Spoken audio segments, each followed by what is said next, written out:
parece bonito do lado de fora. Mas tirando a máscara e falando com as vítimas, descobre-se o outro lado da história. As evidências documentadas que você verá podem parecer incríveis, mas são todas verdadeiras. Quando tiraram minha família, eu não tive mais razão para viver. Tentei o suicídio. Graças a Deus eu não consegui. A parte mais difícil para mim é que fizeram meus próprios filhos voltarem-se contra mim. Você sabe, a lavagem cerebral dessa organização é incrivelmente eficaz. Em defesa de um número crescente de vítimas, Ed Decker e Dick Bear, vítimas também dessa poderosa organização, consultaram um escritório de advocacia sobre se entrariam com um processo contra ela. Sr. Bear, Sr. Decker, estamos tratando aqui com o quê? Trata-se de uma enorme organização, uma companhia de bilhões de dólares com propriedades pelo mundo inteiro, cuja influência espanta. Temos registros de muitos lares que têm sido destruídos por essa gente.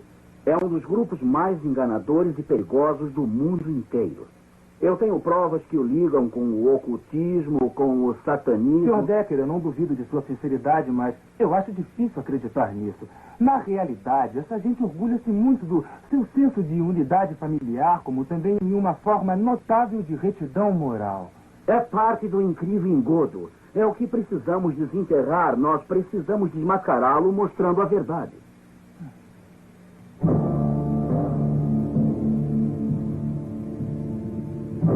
O lado oculto do mormonismo. Uma distribuição Comets. Versão brasileira Herbert Richards. Cidade do Lago Salgado, Utah, meca do mormonismo. Uma das religiões mais ricas do mundo e que cresce tanto que tem mais de 6 milhões de membros pelo mundo. Para o mundo lá fora, a Igreja Mórmon mostra uma imagem familiar bem cuidada. Destacam a união da família, um relato inspirador e elevados padrões morais. A Igreja Mórmon, conhecida como a Igreja de Jesus Cristo dos Santos dos Últimos Dias, ou SUD, envia milhares de missionários por ano para propagarem o mormonismo pelo mundo todo. Quase todos são treinados aqui, num centro especial junto da Universidade Brigham Young, ou BYU. Para a maioria de nós, os mormons parecem cristãos verdadeiros, vivendo aquilo que creem. Dr. Harold Goodman, professor da BYU, ex-bispo mormon, atualmente um presidente de missão na igreja. A igreja encoraja a família a reunir-se sempre que possível em diversas atividades, como, por exemplo, a noite familiar. O pai, o patriarca da família, reúne os seus familiares, fazem uma oração, cantam um ou dois cânticos e etc. I looked out the window and what did I see? Popcorn, popcorn on the apricot tree. Somos uma igreja centralizada na família, pois cremos que famílias fortes formam uma nação forte. Nações fortes formam um mundo forte. O crescimento da Igreja Mórmon tem sido fenomenal. Dentro de 50 anos, contará com 70 milhões a 100 milhões de pessoas. Assim será por muitas razões, e uma delas é o vasto programa missionário por todo o mundo. Atualmente, há cerca de 28 mil missionários em 186 missões. Milhares dos primeiros membros desse movimento foram recrutados na Inglaterra, aumentando assim a igreja na América no início do século XIX. Brian Grant, diretor de Relações Públicas da Igreja Mórmon na Grã-Bretanha e Irlanda, onde a igreja tem crescido cerca de 1000% nos últimos 20 anos. A ideia que todos têm dos missionários mormons é de 2 jovens de roupa escura em bicicletas, batendo nas portas em horas inoportunas. Mas há um número crescente de moças trabalhando nas missões e casais já aposentados que também querem anunciar o Evangelho de Jesus Cristo.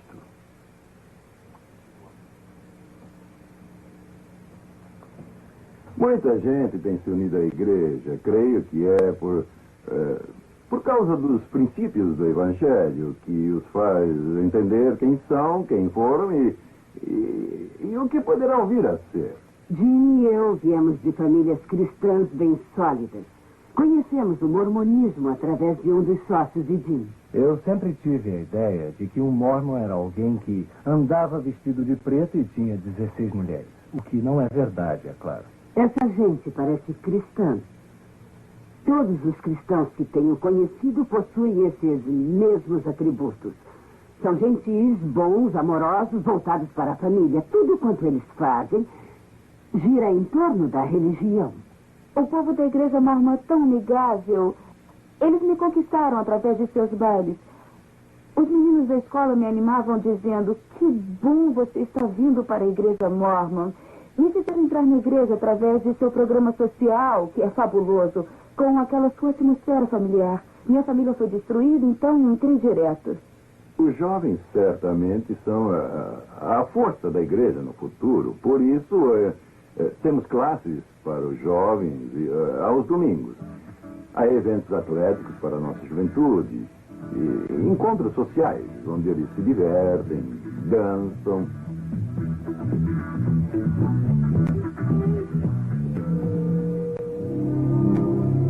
Muitos dos eventos sociais, bem como os cultos regulares, têm lugar nas capelas, que estão sendo construídas em média de 2 por dia ao redor do mundo. Porém, há quase 50 templos mormons que servem a um propósito bem diferente. Ali não há cultos normais, só há cerimônias secretas, reservadas para uma elite selecionada. O alvo de todo santo dos últimos dias é vir a casar-se, formando uma unidade familiar na casa do Senhor. Ali ele receberá as bênçãos sagradas que finalmente lhe permitirão, se ele for digno, de habitar na presença do Pai Celestial. Nem todos os membros da igreja vão ao templo, e isso talvez chegue a surpreendê-lo. Para poder ser admitido ao templo, é necessário que se receba uma recomendação para o templo. É necessário uma entrevista que seja satisfatória com o bispo e com o presidente da estaca. Ali, ele ou ela é interrogado quanto a certas questões muito pessoais, sobre seu valor, moralidade e se é dizimista integral. Somente assim poderemos estar com nosso Pai Celestial. Sem isso, não poderemos chegar à sua presença. Ao ser admitido no templo e aderindo a várias regras, tais como abster-se de chá e café, doar uma porção substancial do salário à igreja mormon e trabalhando de graça para diversas organizações da igreja, o mormon digno pode tornar-se ele mesmo um deus na vida por vir, governando seu próprio planeta com um bom número de esposas deusas. Assim você pode ver por que o templo é tão importante para nós, os mormons. Porque quem for digno de entrar no templo, recebendo ali as ordenanças e os convênios e guardá-los, finalmente poderá tornar-se o próprio membro um deus. Antes desse templo recém-construído em Seattle ser fechado para todos, exceto para um grupo seleto de mormons, os visitantes puderam dar uma espiada por dentro do mesmo. Para muitos desses mormons que vieram de milhares de quilômetros de distância e ficaram na chuva por várias horas, essa pode ter sido a única vez em que puderam entrar num templo mormon. Quem é Deus Pai para você? Ele é como eu, você, como todos na face da terra. Então ele é um homem? É. Como ele tornou-se Deus? Ele é perfeito em tudo. Então, se formos perfeitos, poderemos ser como Deus? Sim, senhora.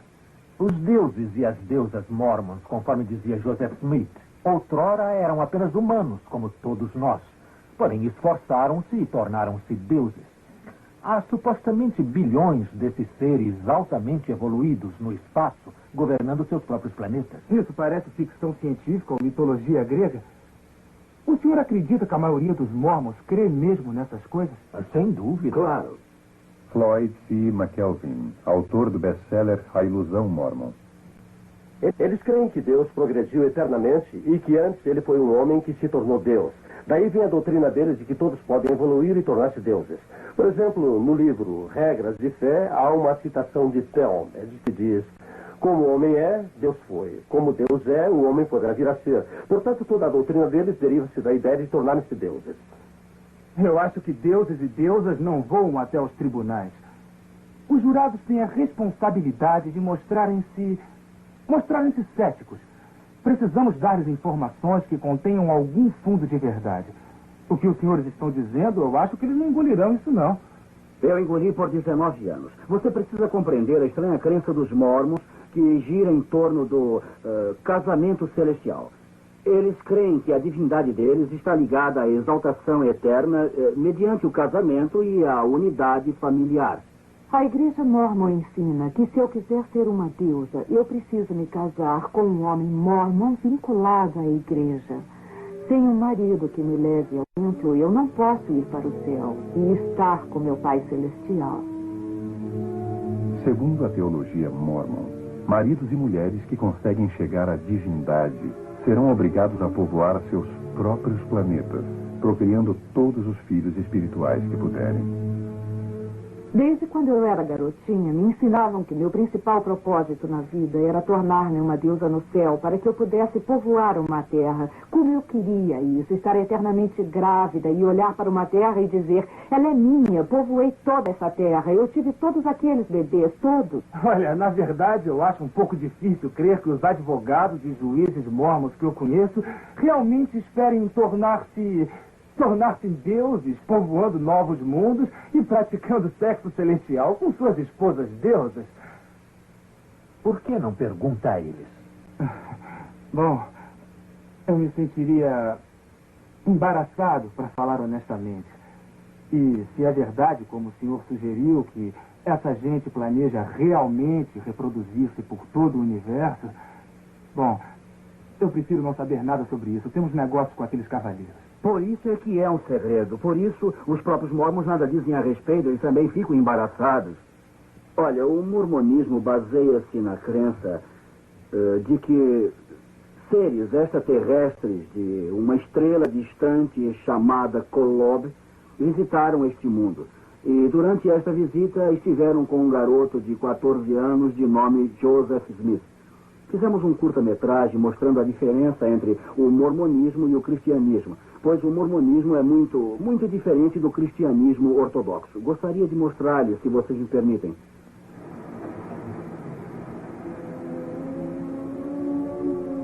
O mormonismo diz que incontáveis planetas espalhados pelo cosmos são governados por muitíssimos deuses, que antes foram seres humanos como nós.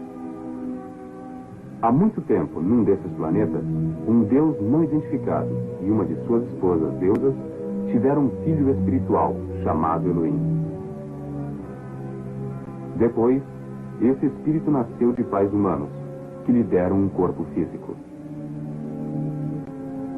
Obedecendo ao ensino mórmon, morrendo e ressuscitando, ele mostrou-se ser digno e foi elevado à divindade como seu pai. Os mormons creem que Elohim é seu pai celestial e que ele vive com suas muitas esposas deusas num planeta próximo da misteriosa estrela Kolob. Aqui, o deus do mormonismo e suas esposas, mediante interminável sexo celestial, produzem bilhões de filhos espirituais. Para decidir sobre o destino deles, o chefe dos deuses mormons convocou um conselho nos céus. Estavam presentes os dois filhos mais velhos de Elohim, Lúcifer e seu irmão, Jesus. Foi exposto um plano para formar o planeta Terra, onde os filhos espirituais tomariam corpos mortais e distinguiriam entre o bem e o mal. Lúcifer apresentou-se para tornar-se o salvador deste mundo. Querendo a glória para si, planejou forçar todos a se tornarem deuses. Opondo-se à ideia, o Jesus Mormon sugeriu dar aos homens o livre-arbítrio como em outros planetas. E foi aprovada a proposta do Jesus Mormon, que se tornaria o salvador do planeta Terra. Furioso, Lúcifer convenceu um terço dos espíritos destinados à Terra para lutarem como seus aliados. Lúcifer, então, tornou-se o diabo e seus seguidores os demônios. Enviados a este mundo, não teriam corpos de carne e ossos. Os espíritos que não foram valentes na batalha contra Lúcifer foram amaldiçoados, nascendo com pele negra. Assim os mormons explicam a raça negra. Os espíritos mais valentes contra Lúcifer nasceriam em famílias mórmons na Terra. Seriam pessoas de pele branca, ou claros e agradáveis, segundo descreve o Livro de Mórmon. Os primeiros profetas mórmons diziam que Elohim e uma de suas esposas deusas vieram à Terra como Adão e Eva iniciar a raça humana.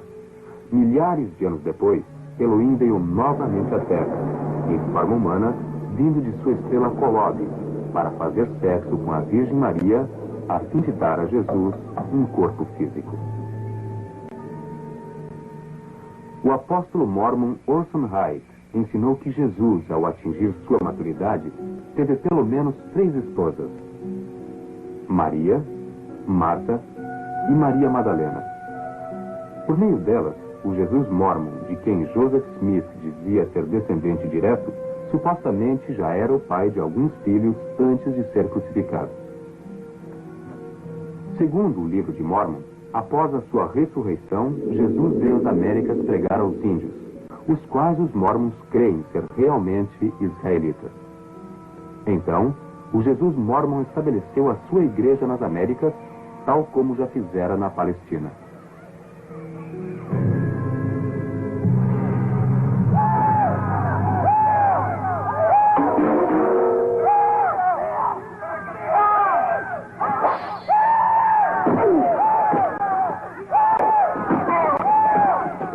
Lá pelo ano de 421 d.C., os índios israelitas, de pele escura, conhecidos como lamanitas, destruíram todos os nefitas claros após grandes batalhas.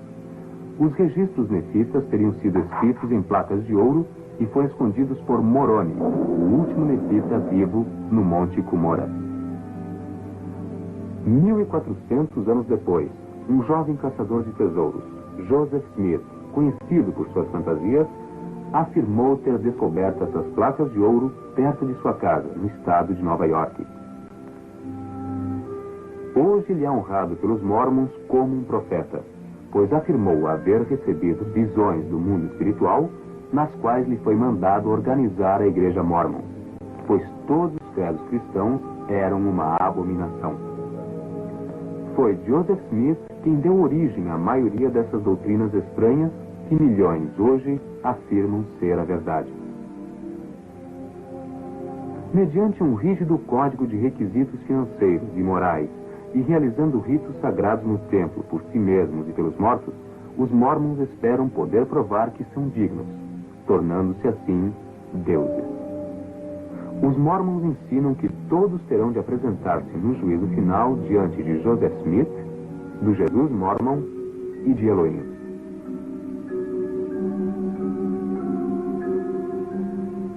Os mórmons, que foram selados na cerimônia de casamento eterno, esperam tornar-se deuses polígamos no reino celestial, governando outros planetas, criando novas famílias eternamente. Os mórmons são gratos a Deus por Joseph Smith, que dizia ter ele feito mais para preservar a igreja do que qualquer outro homem, inclusive Jesus Cristo. Os mórmons creem que ele morreu como um mártir, vertendo seu sangue por nós para sermos deuses também. Deuses vindos de Kolob. Parece Von Däniken ou A Guerra nas Estrelas. Eu sei que é estranho, eu sei que, como ser finito, jamais poderei me tornar um Deus infinito. É absurdo. E foi aí que parei de crer nisso, mas minha esposa não queria nem falar a esse respeito. Ela teve que se divorciar de mim para se casar com outro homem que procurasse chegar à divindade. Ou ela não poderia tornar-se uma deusa. A igreja mórmon pressiona as pessoas para divorciarem-se dos seus cônjuges se por acaso não atingirem os padrões dessa igreja, e também as pressiona a se casarem com outros que estejam tentando chegar à divindade? A minha motivação deriva-se, pelo menos em parte, da minha experiência pessoal. Eu me lembro do meu bispo me aconselhando a divorciar-me da minha esposa. E eu vi os meus 5 filhos que eu criara na igreja mórmon serem tirados de mim. E atravessei vários e vários anos procurando uma reconciliação. Eu conheço centenas de famílias cujas histórias parecidas com a minha partiriam o seu coração. Greg e Jolene, divorciados por causa da igreja Mormon e depois casados de novo. Ele foi criado como cristão e eu como mormon. Tínhamos um ótimo relacionamento, mas tudo sempre voltava ao mormonismo. Eu tinha que convertê-lo de algum modo. Após 2 anos e meio de muito tentar, eu desisti e fui aconselhada a divorciar-me dele.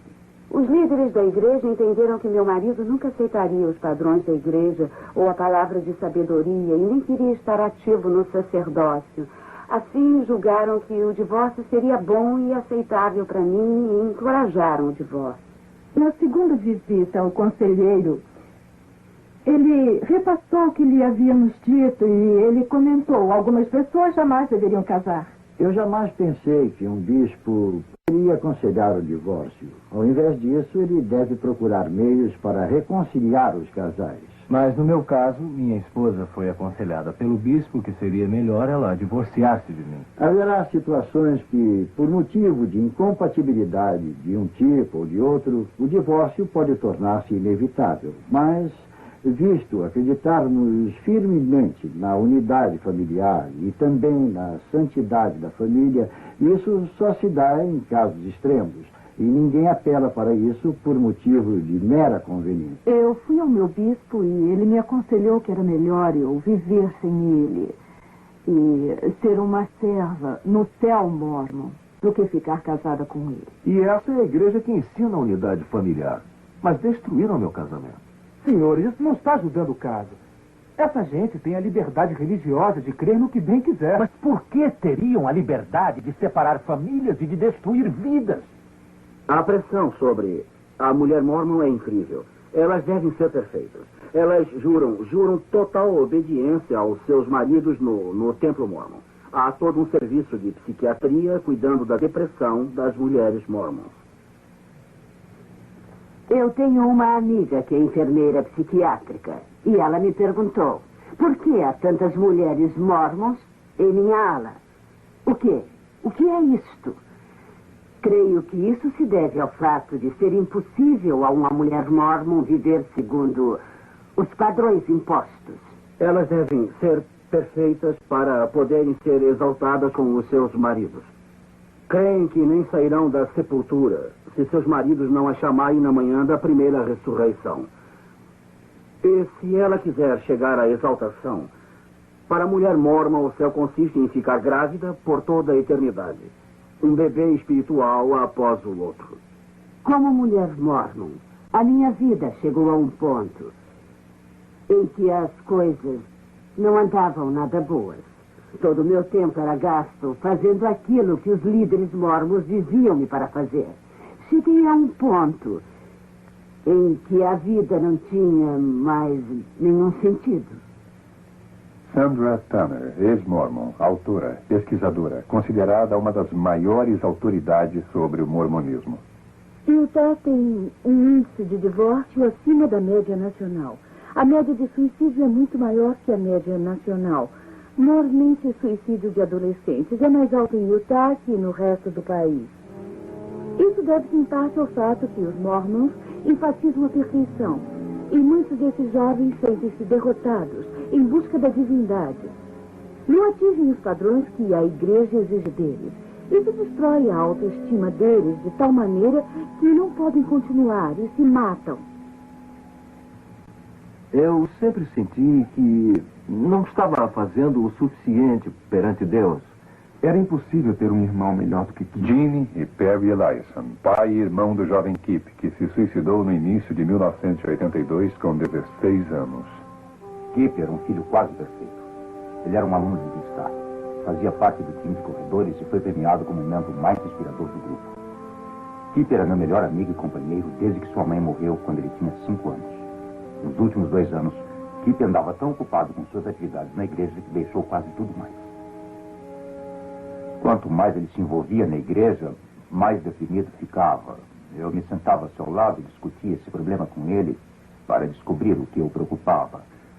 Então ele revelou que tinha sensações sexuais em conflito direto com os ensinos da igreja. Quando Kip recebeu conselhos, eles só fizeram reforçar os ensinos da igreja o que diminuiu mais o seu senso de valor pessoal. Sei pelo que Kip estava passando. Também fui entrevistado, como ele foi. A pressão era grande para eu esforçar-me para ser digno e perfeito o tempo todo. O problema é que Kip levou a questão muito a sério. A Igreja Mormon, com seus belos anúncios na revista Seleções, gostaria que crêssemos que ela é cristã de ponta a ponta. Mas quem está de fora não vê como quem está por dentro. Na Igreja Mormon, o próprio livro de Mormon chama os cristãos de prostituta de toda a terra. A cerimônia do templo zomba dos pastores cristãos, representando-os como mercenários de Satanás. Quando entrei para a igreja, eu comecei a indagar. Não era a mesma coisa. Não era cristã, como diziam a minha mãe e a mim. Não era certo. Todo o que crê em Cristo é um cristão. Acreditamos que somos cristãos acima de todas as outras denominações, por termos tantas informações reveladas sobre o nosso Redentor, nosso Salvador, Jesus, o Cristo. Os mormons são instruídos a usar a terminologia cristã quando falam com convertidos em potencial. Palavras como Deus, Jesus e salvação têm sentidos diferentes para os mormons e que os de fora desconhecem. Você pensa que o mormonismo é cristão? Sim, cremos em Deus, o Pai Eterno, em seu Filho Jesus Cristo e no Espírito Santo. Há muitos que possuem só uma parte do Evangelho de Jesus Cristo. A Igreja de Jesus Cristo, dos Santos dos Últimos Dias, tem todo o Evangelho em sua plenitude total. A primeira visão de Joseph Smith é a pedra angular da Igreja Mormon, mas há 9 versões da mesma, cada qual contradizendo a outra. Os líderes mormons ocultam de propósito a verdadeira história da religião deles, porque sabem que as pessoas nunca creriam que ela veio de Deus se vissem como os retalhos foram sendo costurados. Nas suas narrativas não publicadas, vemos que Joseph Smith primeiro disse que somente Jesus lhe aparecera. Na segunda vez ao escrever sua história, anos mais tarde, disse que muitos anjos lhe haviam aparecido, e alguns anos depois afirmou que 2 seres é que lhe apareceram. Ele mudou a data, mudou sua idade, mudou seus motivos, por qual razão for orar no bosque, mudou quem estava ali, mudou igualmente a mensagem que lhe deram. Se ele estivesse narrando de fato uma experiência autêntica, saberia dizer se quem ele viu foi Deus, ou se foi Jesus, ou se foram ambos, qual era a mensagem quando tudo sucedeu. Mas ele ficou modificando a sua história. Se você fosse testemunha de um acidente e alguém lhe pedisse para contá-lo e você desse 3 versões tão divergentes quanto essas, as pessoas diriam que você não foi testemunha coisa nenhuma. A Igreja Mormon vive mudando as suas escrituras e as mudanças são incríveis. Há milhares delas. Há pouco tempo canonizaram a secção 137 do livro Doutrina e Convênios. Quando ali, eu percebi que havia omitido mais de 200 palavras da revelação original de Joseph Smith. Mas por que a igreja omitiu essas 200 palavras? Porque contém 3 revelações totalmente falsas, profecias de Joseph Smith. Joseph Smith disse que a Lua era habitada por pessoas vestidas como os Quakers, que chegavam até aos 1000 anos de idade. E Brigham Young acrescentou quando disse que não só a Lua era habitada, mas que o Sol também era. Creio que algumas das literaturas decididamente mais anti-mormons, se assim quisermos chamá-las, são as próprias publicações da Igreja Mormon. Se eu cresce que Joseph Smith e Brigham Young foram profetas do Deus vivo, eu teria de ser polígamo. A doutrina deles ensina que não há vida eterna sem um relacionamento polígamo. Thelma Geer, escritora, conferencista, ex-mormon declarada, bisneta do assassino mormon condenado John D. Lee. Sentada perto da lareira, lembro-me bem de meu bisavô, John D. Lee, que foi o pioneiro mormon, guarda-costas de Joseph Smith e Brigham Young, quando visitavam secretamente suas numerosas esposas. Recordo-me, meu bisavô tinha 19 esposas e 64 filhos. Emma Smith, esposa de Joseph, foi admoestada na Doutrina e Convênios a ser obediente ao mandamento, aceitando as outras esposas de Joseph Smith, pois, do contrário, seria destruída. Este diário narra como Joseph enganava sua esposa para praticar a poligamia. Como ele teve que prometer a Emma que deixaria todas as outras esposas por amor a ela. Mas disse ao seu amigo, eu tive que dizer isso a ela, eu não falei para valer. Hoje em Utah, há aproximadamente 30 mil casamentos polígamos.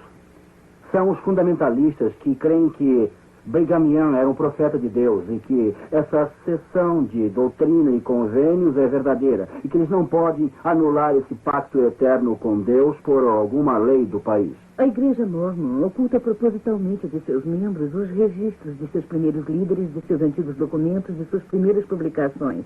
Ron Prentice, gerente da Seventh East Press, jornal publicado por jovens mormons que querem reformar a igreja desmascarando sua simulação. Os itens mais controvertidos do jornal dizem respeito à história da igreja, à teologia e à desonestidade dos administradores no trato com os estudantes. Há muita coisa nesses registros da igreja. Se o público inspecionasse, ficaria manchada a bela imagem ostentada pela igreja. Os missionários chegam à sua porta e dizem, temos uma bela história sobre as famílias e dizem ter um lugar maravilhoso para criar seus filhos. Os missionários fazem parte da simulação, mas não sabem disso. Garantiram a eles que tudo está certo, que é tudo 100% verdadeiro. Pensam que os registros são públicos, não sabem que não poderiam ir a Utah para verem pessoalmente os documentos. Na fé cristã, os eruditos examinam os manuscritos antigos, refinando-os, reexaminando os mais antigos para aprimorarem e confirmarem a autenticidade das escrituras sagradas. No mormonismo, porém, dá-se o contrário. Os líderes têm que redigir, reescrever, simular, mudar, apagar, adicionar, do começo ao fim dos seus livros, a sua história e suas escrituras. E eles suprimem dos seus diários porque mostram a confusão e a natureza humana da sua teologia e da sua religião. O livro de Mormon afirma ser um registro histórico real, traduzido de placas reais que Joseph Smith desenterrou de uma colina em Nova York. Se esse fosse um relato genuíno, poderíamos estudá-lo como se estuda qualquer outro livro histórico. Dr. Charles Crane, escritor, professor universitário e especialista em arqueologia mormon. Lendo o livro Mormon, descobrimos uma história inteiramente diferente. Ao invés de ser um registro de fatos reais, tenho examinado mapas e rebuscado informações arqueológicas. Porém, confesso que jamais encontrei a terra de Zarehemla. Onde é que fica o Vale de Nimrod? E onde é que são as planícies de Neferá? Eu confesso que jamais encontrei o registro de qualquer cidade mencionada no livro de Mormon. Abrimos o livro de Mormon e nada achamos. Não há idioma nefita, não existem cidades nefitas, não há nenhum mapa em nenhum livro de Mormon. Não se pode localizar qualquer local. Não há evidência de sua veracidade, no entanto, o aceitam como um registro histórico. Dr. Richard Fales, PhD, escritor, conferencista e arqueólogo. Nunca escavamos qualquer artefato que, mesmo remotamente, se relacionasse à alegada civilização que os mormons dizem ter existido nos Estados Unidos, na América Central e na América do Sul. Nenhuma prova arqueológica tem sido achada para autenticar o vasto império americano descrito no livro de Mormon. Porém, a arqueologia tem provado a existência de todas as grandes civilizações, incluindo as dos tempos bíblicos. Por exemplo, estas moedas mencionadas na Bíblia, o ciclo, a dracma, o seitil, que têm sido achadas em abundância. O que descobrimos no livro de Mormon? Em Alma, capítulo 11, versículos 5 e 19, há uma lista de moedas usadas por aqueles povos. Há o senine de ouro, o seon de ouro, o shum de ouro. Havia moedas menores, o shiblon, o shibrum e o lia. Seria preciso dizer que nenhuma dessas moedas jamais foi encontrada. Muitas pessoas não compreendem o livro de Mormon. Essa é a narrativa do povo que ocupava o continente americano, América do Norte, Central e do Sul, desde 600 AC até cerca de 420 DC. Há muitas evidências, naturalmente, de que haviam pessoas vivendo naquelas regiões. Eu sou levado a crer, com base nas pesquisas, que não se trata de um relato real, mas de um conto de fadas, como Alice no País das Maravilhas. Décadas de pesquisas por arqueólogos mormons não puderam descobrir qualquer indício do povo, dos locais ou dos eventos descritos no livro de Mormon. E missionários mormons do mundo inteiro estão convertendo pessoas à igreja mormon, explicando que a arqueologia tem provado que o livro de Mormon é verdadeiro. Uma das escrituras, obras padrão da igreja, chama-se A Pérola de Grande Valor. Ali há o livro de Abraão, que Joseph Smith disse ter sido traduzido de fragmentos de papiro que ele comprara de um empresário que estava viajando pela área. Por volta de 1842, sem conhecer a língua egípcia, ele traduziu os fragmentos para a forma do livro de Abraão. O manuscrito ficou desaparecido até 1967. Agora, porções dele foram redescobertas e famosos egiptólogos agora o têm examinado e traduzido e viram que ele nada tem a ver com o tempo de Abraão. Joseph Smith não acertou ao menos uma palavra em toda a tradução. De fato, ele tomou uma pequena letra parecida com um E invertido e a traduziu por 76 palavras com 7 nomes. Bem, há coisas embaraçosas para a igreja. Admiro-me realmente do grande número de pessoas inteligentes que estão na igreja mormon, aceitando coisas que não podem ser provadas. Ficam tão cativas que têm medo de examinar. Por diversas vezes, eles têm admitido que, ao invés de se assentarem e estudarem conosco, preferem aceitar o que dizem os seus líderes.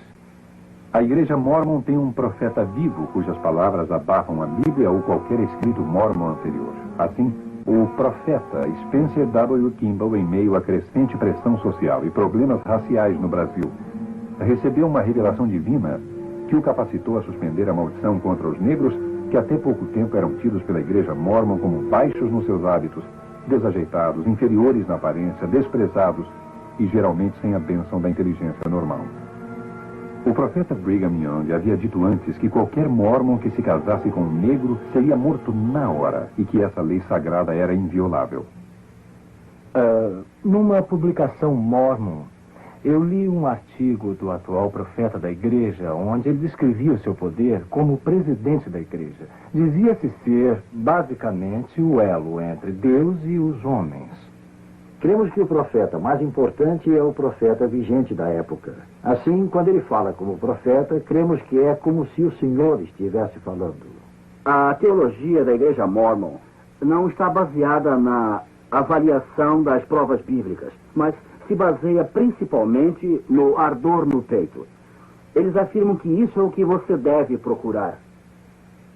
Quando os missionários mormons chegam à casa de alguém falando sobre o livro de Mormon ou sobre o profeta Joseph Smith, pedem que a pessoa ore para receber o ardor divino no peito que eles têm. Isso provará que Joseph Smith é um profeta de Deus e que o livro de Mormon é escritura real. Assim, trata-se de uma avaliação subjetiva. A escritura não é para ser examinada. Eles nos encorajam a ler o livro de Mormon. E não a ler a Bíblia, mas sim a orar para sabermos se o livro de Mormon diz mesmo a verdade. Quando falamos sobre essas coisas com os mormons, alguns dizem: não me importa se cada profecia de Joseph Smith estiver errada. Eu senti o ardor no meu peito e vi que a igreja é verdadeira. Pergunto, você já o submeteu à prova? Dizem, não preciso pô-lo à prova. Tenho ardor no meu peito. Acreditam totalmente em tudo quanto é mormon. O que você verá agora é uma autêntica e inédita reinterpretação das cerimônias secretas do templo mormon, que a maioria dos mormons nunca assistiu. E os que as viram juraram nunca revelar o segredo, sob pena de morte. Na execução da penalidade, levantamos a mão direita espalmada com o dedo polegar em ângulo reto sobre a orelha esquerda, fazendo passar rapidamente pela garganta até a orelha direita e deixando-se cair na mão naturalmente. Todos nós que já passamos pelo templo, juramos solenemente consentir que nossas gargantas fossem cortadas e que nossos corações e órgãos vitais fossem arrancados. A execução da penalidade é representada passando-se o polegar rapidamente pelo corpo e deixando-se cair a mão naturalmente. No casamento celestial, no templo, os cônjuges são selados um ao outro para o tempo e a eternidade em rituais tipo maçônico. Sem o ritual, ninguém chegará à presença de Joseph Smith para tornar-se um deus. Rei, lei, heir. Irmão José Prats, tendo autoridade, eu te lavo em preparação para receber a tua unção em lugar e a favor de João Alves Campos, falecido, para que fiques limpo do sangue dos pecados desta geração. Irmã Neuza Brandão, eu te lavo em preparação para receber a tua unção em lugar de... Elisa Barreto. Elisa Barreto, falecida, para que fiques limpa do sangue dos pecados desta geração. Eu lavo a tua cabeça para que teu cérebro e tua mente fiquem claros e ativos. Teus olhos para que eles vejam claramente entre a verdade e o erro. Milhares de cerimônias ocultistas são realizadas a cada dia pelos mortos para que também recebam os benefícios do mormonismo. Os mormons têm sido encorajados a ter encontros com os mortos. E vez por outra, os demônios personificam mortos e aparecem aos mormons, dizendo que se converteram ao mormonismo no mundo espiritual e querem que sua genealogia seja pesquisada. Teus lombos para que sejas frutífera e te multipliques e enchas a terra, alegrando-te em tua posteridade. Teus órgãos vitais e intestinos para que sejam fortes e saudáveis e possam cumprir suas funções. Teu peito para que receba puros e virtuosos princípios. Nosso profeta vivo disse-nos que a igreja tem 3 propósitos. Um é proclamar o evangelho de que temos falado. O outro propósito é aperfeiçoar a vida dos santos. E o terceiro é redimir os mortos. Consequentemente, ocupamos-nos na pesquisa de nomes e lugares de nascimento de nossos familiares, bem como de todas as pessoas possíveis. Uma grande característica que distingue a Igreja Mórmon de todas as grandes religiões é seu fanático programa de evangelizar os mortos. A Igreja Mórmon opera o maior centro genealógico do mundo, com mais de 600 funcionários, que ficam classificando e catalogando recenseamentos, registros, documentos e testamentos. Esta informação é microfilmada e guardada aqui, 32 quilômetros fora da cidade do Lago Salgado.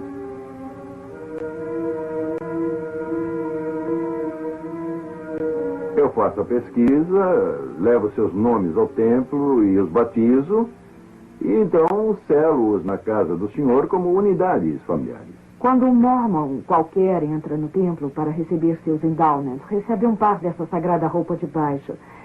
E então é instruído a usá-lo o tempo todo. Supostamente essa roupa é mágica, é uma peça super poderosa e que resguarda a pessoa do mal se ela está vivendo o evangelho mormon. Mas, para falar francamente, talvez seja a peça menos atrativa e, afirmo, a mais desumanizadora do mundo. Não há estatísticas que mostrem que esses garments do templo resguardaram a alguém de qualquer coisa. Embora os mormons digam que esses garments, por causa do seu poder mágico, têm salvo pessoas da morte no fogo e de todo tipo de mal e acidentes.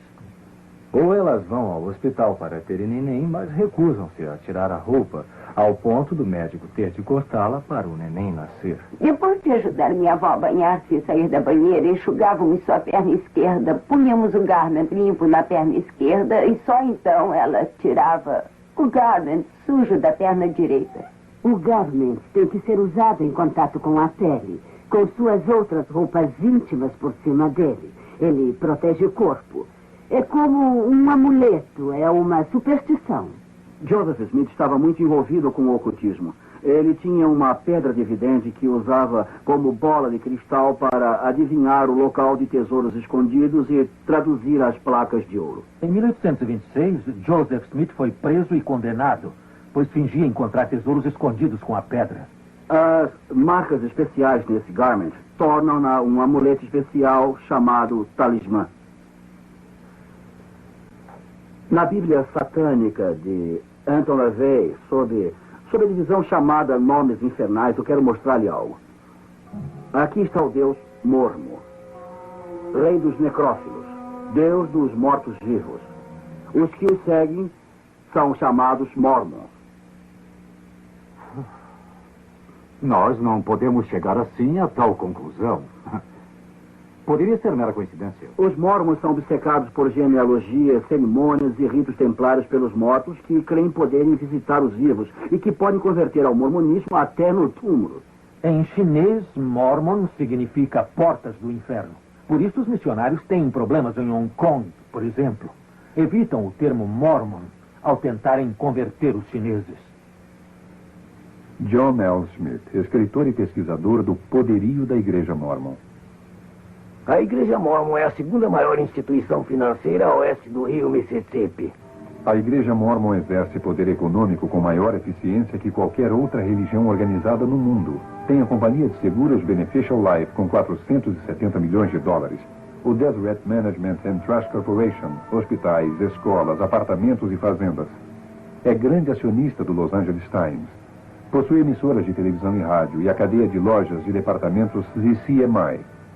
Tem vastas terras em todos os 50 estados americanos, no Canadá, na Europa e em cada continente. 2/3 de suas propriedades são isentos de impostos. Bilhões de dólares são extraídos dos membros da igreja a cada ano com seu programa de dízimos obrigatórios. É difícil dizer o que a Igreja Mormon realmente possui. Alguém disse que o próprio profeta Mormon poderia não saber, porque podem ter comprado algo ontem ou vendido algo hoje.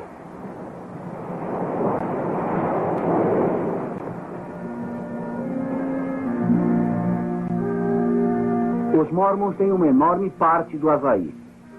São uma das principais instituições financeiras da região.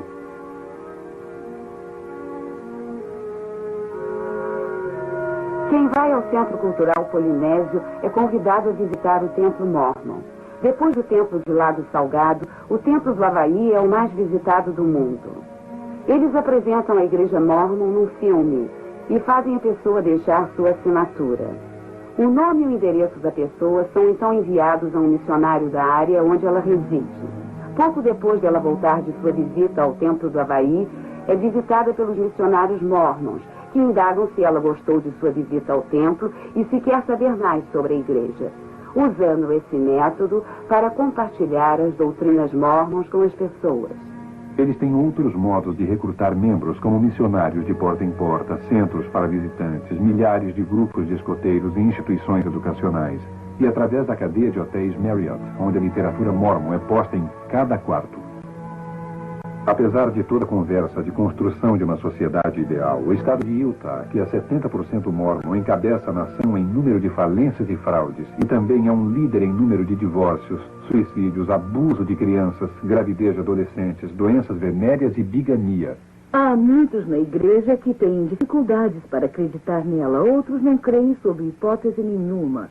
Após 5 ou 6 meses dentro da Igreja Mormon, meu filho notou o seu engano. Uma das coisas que o fizeram duvidar foi a ridícula ideia dos Mormons de alguém tornar-se um Deus. Eu me lembro de quando fui falar com o bispo. Foi um pouco antes de eu resolver deixar a igreja. E então perguntei a ele, bispo, onde está o amor nessa igreja? E com lágrimas escorrendo pelo meu rosto, eu lhe disse, não me sinto amada. Nós ouvimos toda essa conversa sobre o amor e de como estamos cuidando de todos e da noite familiar.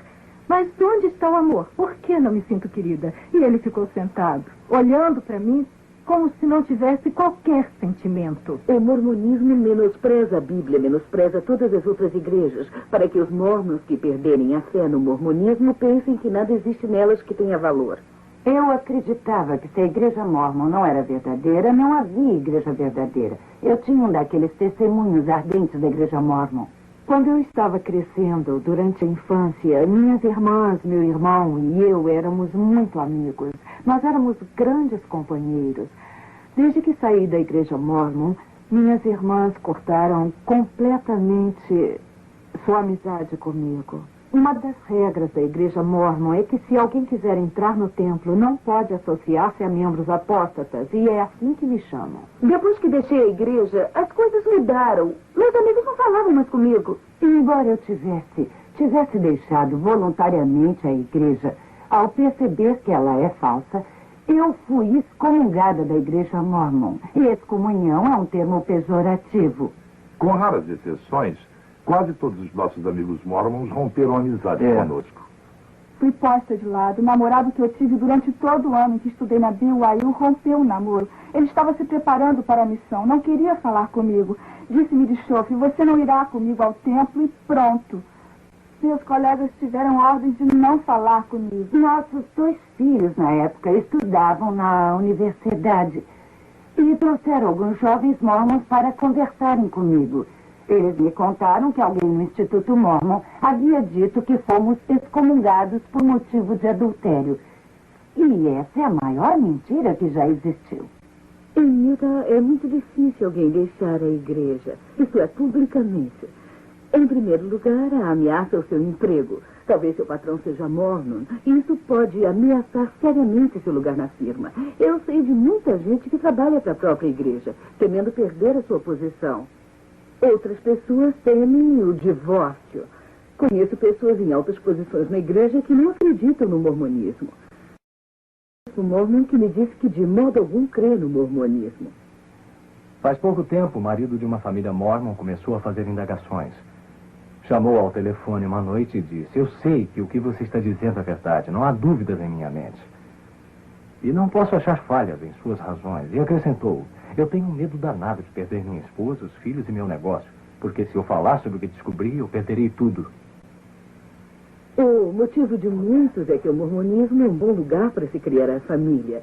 É a estrada fácil. Se você está lá e já faz parte da coisa, por que provocar barulho? O maior perigo e que me levou para dentro é que pensei que fosse uma igreja cristã. Mas não era uma igreja cristã. Era uma seita. Ao invés de ler uma das obras padrão da igreja, eu li a Bíblia. Eu comecei a ler e resolvi que a leria de capa a capa.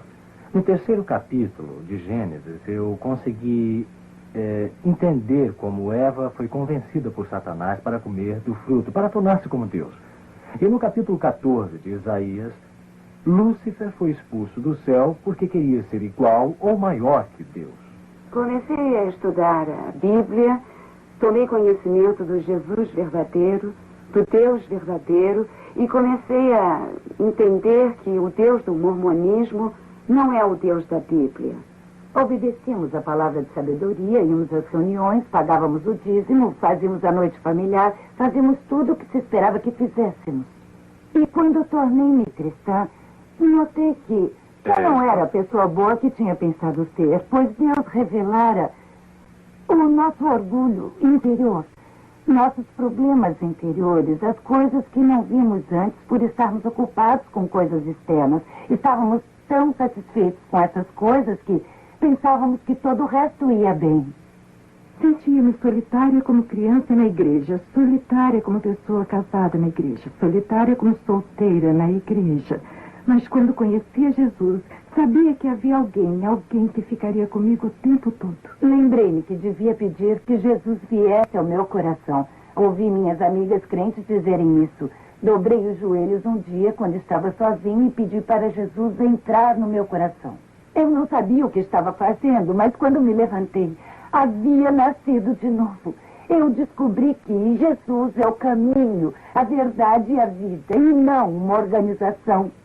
A vida toda eu procurei algo na igreja mormon, mas eu não podia definir o que estava buscando.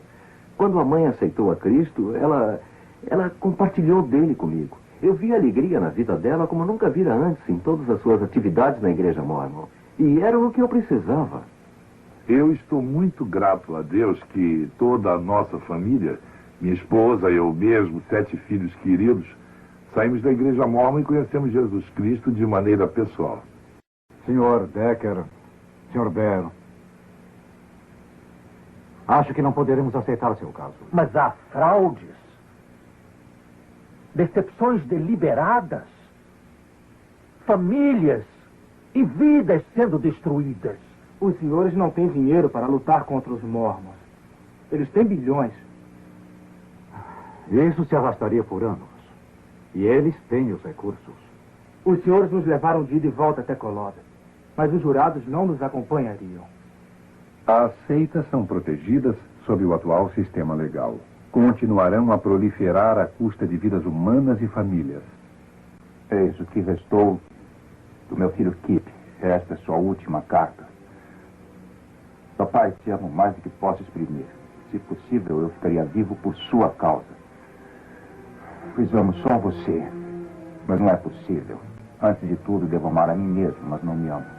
Uma estranha sensação de trevas e autodesprezo apossou-se de mim.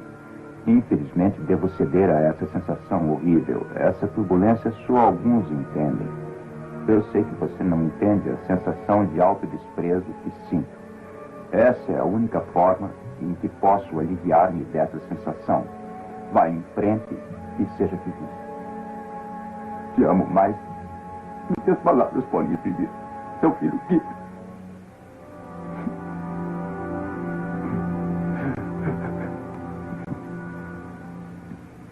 Se deixasse hoje, o que sentiria mais? Deixasse o quê? A igreja. A igreja? Deixasse a igreja? Eu prefiro morrer. Olá, boa tarde, senhora. Gostaríamos de falar sobre a Igreja de Jesus Cristo dos Santos dos Últimos Dias.